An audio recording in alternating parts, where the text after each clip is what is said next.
نو ګوره مسند او مسند الیه په دې کې به اسناد او په مضاف مضافون الیه کې به اضافت او په اسناد او اضافت کې فرق دا دی چې کله اسناد شي نو په دې کې به نسبت تامه وي او چې کله اضافت شي نو په دې کې به نسبت تامه نه نسبت ناقصه به پکې نو په دې کې فرق دا دی. نحمده ونصلي ونسلم على رسوله الكريم اما بعد. نو د جمله انشائیه اقسام دي 10. سو اقسام دي 10. هغه 10 اقسام په یو شعر کې چې کوم دی راغونډ کړي دي شاعر. تمنی ترجی وقود اے اخی ندا و قسم عرض امر و نهی چو استفهام تعجب را بخا اے جوا اذا قسم انشاء است بخوبی بدا. دا شاعر فارسی شعر چې د انشاء 10 قسمونه دي. روره غوږ ورته کېده. امر دی، نهی دا، استفهام دی، تمنی دا، ترجی دا، عقود دی، ندا دا، عرض دی، قسم دی او تعجب دی. نو دا 10 قسمونه دا د انشاء دي. اوس د دې یو یو وضاحت به موږ کوو او د انشاء وجه تسمیه ذکر شوې ده چې انشاء انشأ ینشئ انشاء معنا ده پیدا کول او چون کې متکلم د دې جملې د وجې نه د مخ خبر نه ورکوي بلکې یو نوی کلام پیدا کوي، یو نوی کار پیدا کوي، د یو نوی کار مطالبه کوي. د دې وجې نه ته وایي جمله انشائیه. اوس په راځو د دې وضاحت له. زموږ سره اولنی قسم دی امر. امر هغې جملې ته وایي چې د هغې په واسطه باندې متکلم د مخاطب نه د یو کار کولو مطالبه وکړي. مثلا موږ وایو اضرب ته ووهه، نو مثلا ما ووایي چې اضربي ته ووهه یا اضرب ته ووهه، نو ما یعنی متکلم مطالبه وکړه د مخاطب یا مخاطبینه چې ته دا فعل په وجود کې راوله. دې ته وایي امر. نو چې کله داسې جمله راشي او ترکیب من کو نو د ټول نه مخکې به وایي جمله انشائیه امریه. دویم زموږ سره دی د انشائیه قسم نهی. نهی د لغوي معنا د نهی ده منی کول او په اصطلاح کې جمله انشائیه نهیه هغه جمله وي چې په هغې کې متکلم د خپل مخاطب نه د څه کار نه کولو مطالبه کوي. مثلا لا تضرب، ای مخاطبه ته مه وهه، وهل اونه کې ګورې. نو لا تضرب مخاطب متکلم د مخاطب نه د یو کار نه کولو مطالبه کوي چې ګورې دا کار اونه کې. او استفهام، استفهام په لغت کې د دې معنا ده تپوس کول او په اصطلاح کې جمله انشائیه استفهامیه هغه جمله وي چې د هغې په واسطه باندې یو ناواقف سړی د واقف سړي نه د څه نامعلوم څیز په باره کې تپوس کوي، سوال کوي. مثلا هل ضرب زیدون، آیا زید وهل کړي دي؟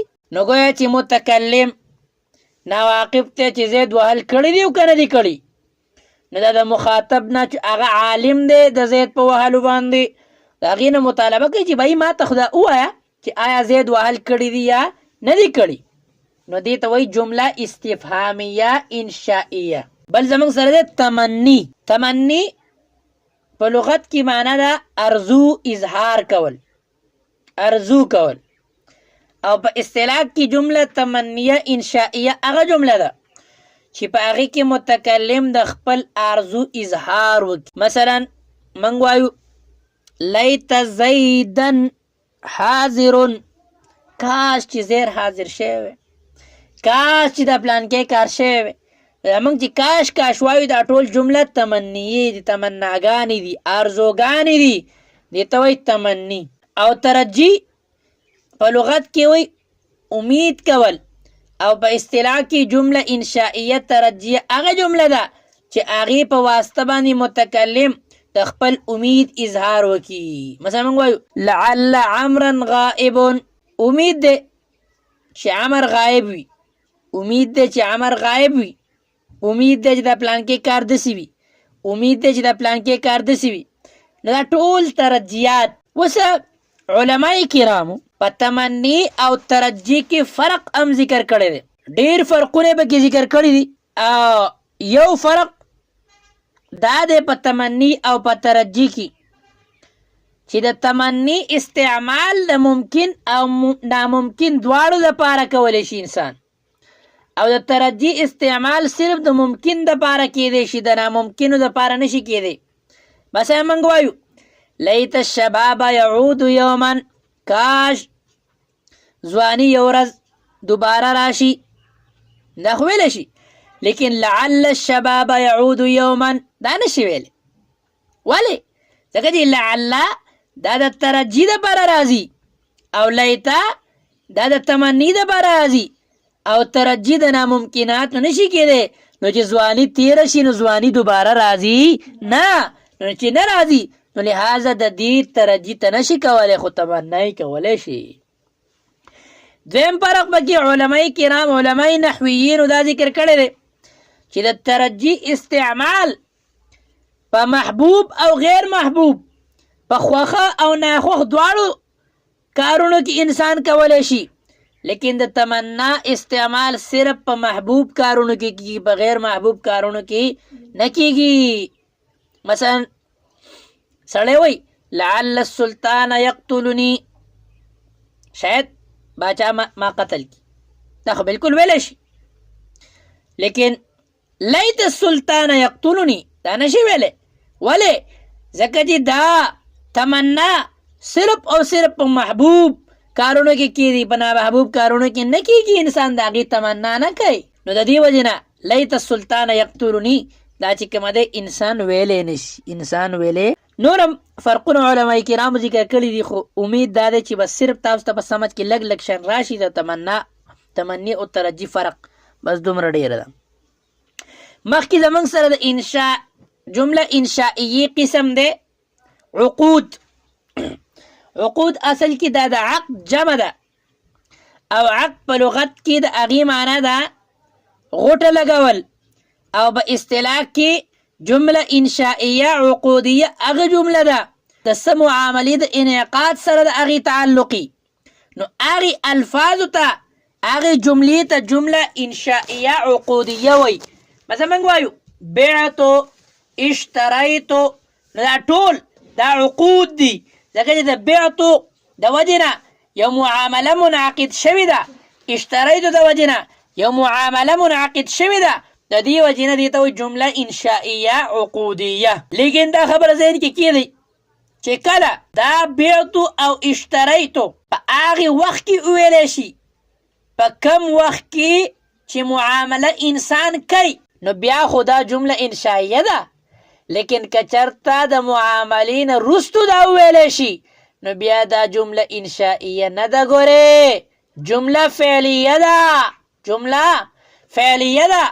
یو انسان وای نکحتو او په هغې وخت کې نکاح کوي، نو چونکې د نکحتو د دې تعلق د نکاح د انعقاد سره دی، نو دا به بیا جمله انشائیه عقودیه.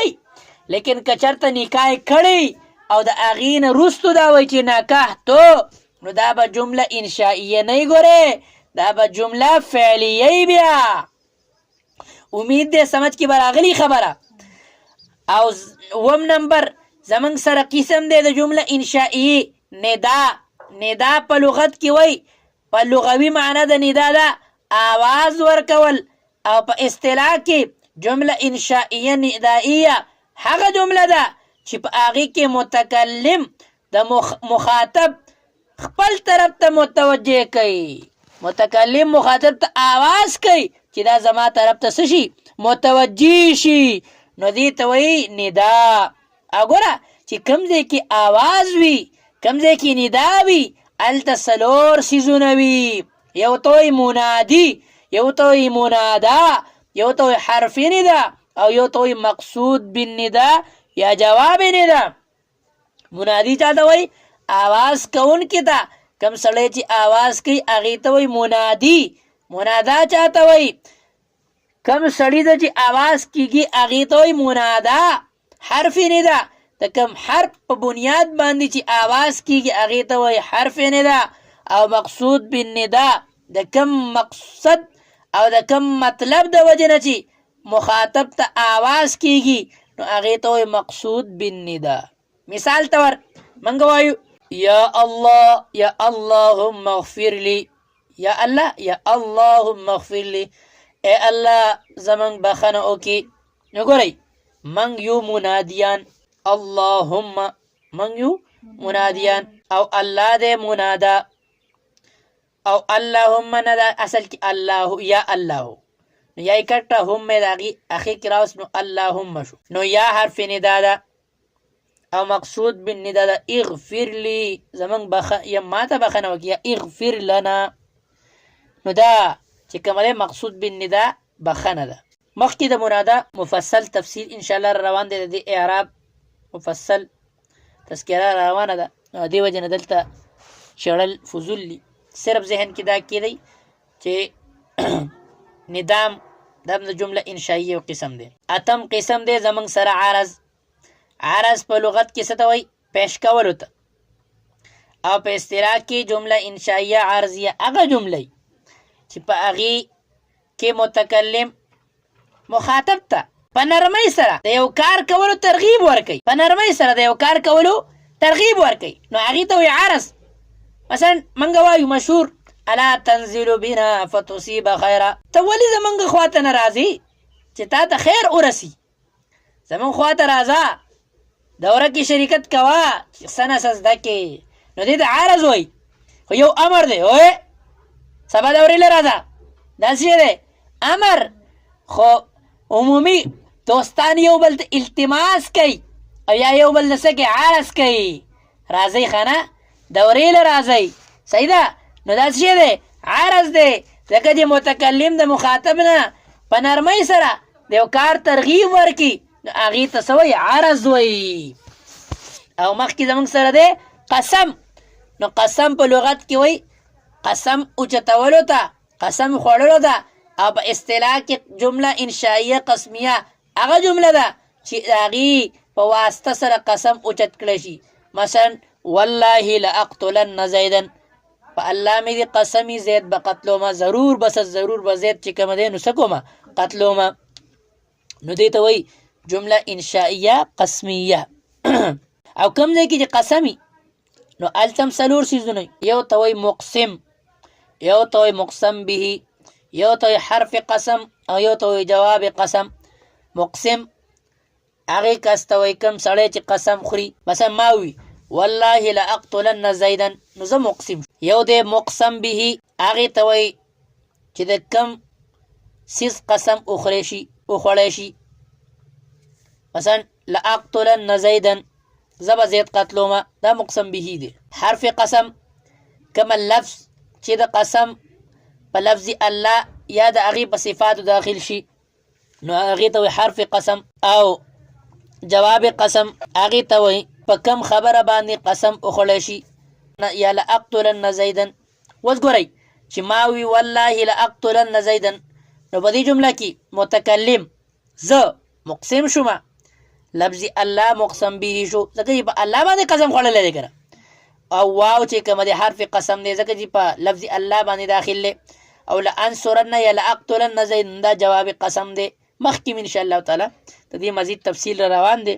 خو بهرحال دومره اوس یاد وساتئ قسم دا هم د جمله انشائیه قسم دی. یو اخیری یو دی تعجب. ګورئ تعجب څه ته وایي؟ تعجب په لغت کې وایي حیرانتیا ته. او په اصطلاح کې جمله انشائیه تعجبیه هغه جمله ده چې د هغې په واسطه باندې په یو څیز باندې د حیرانتیا اظهار وکړی شي. ما احسن زیدن، واہ زید څومره ښه دی.